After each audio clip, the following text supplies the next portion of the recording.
Je m'appelle Rémi Chapeau-Blanc, j'ai 33 ans, je suis photographe pro depuis à peu près 7-8 ans et je fais principalement de la photo artistique, mais c'est un mixte entre de la photo de voyage, de reportage et de questionnement humain. J'ai découvert la photo alors que j'étais tout jeune, c'est mon père qui m'a appris l'argentique en fait avec son petit boîtier qui était à l'époque un Minolta et il m'a appris en fait à faire mes photos en noir et blanc, à les développer dans ma salle de bain. Et à cette époque, j'avais pas du tout conscience que ça pourrait prendre une telle ampleur et que ça se transformerait en une passion. J'ai redécouvert la photo plus tard en fait avec l'avènement du numérique. Et là, je me suis dit, waouh, c'est génial.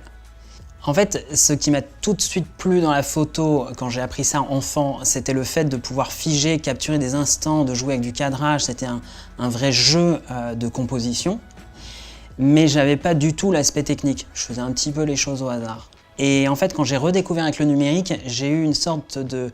Le feedback immédiat du numérique m'a permis aussi de m'intéresser à la technique. Et j'ai l'impression d'avoir... En tout cas, j'essaye de trouver le bon équilibre entre technique et sujet. Et de donner à peu près autant d'importance à ma technique et à mon sujet. Je suis parti en Mongolie et j'ai développé un projet qui s'appelle Gods and Beasts, qui est un travail de questionnement sur le rapport homme-animal. Ce travail a été repéré par le Festival de Vendôme. J'ai fait l'affiche et l'exposition principale de Vendôme en 2013 ou en 2014. Et c'est ce qui m'a vraiment propulsé et qui aujourd'hui me permet en fait, de travailler principalement avec des galeries. Alors ma pratique de la photo, elle est particulière, mais elle correspond aussi à pas mal de photographes, c'est-à-dire que je voyage et je vais faire mes projets personnels.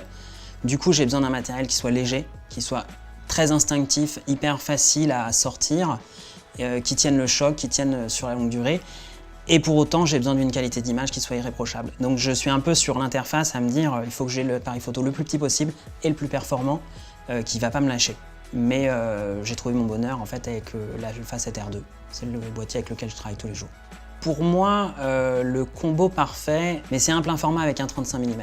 Pour moi, c'est le combo à tout faire. J'aime beaucoup les focales fixes.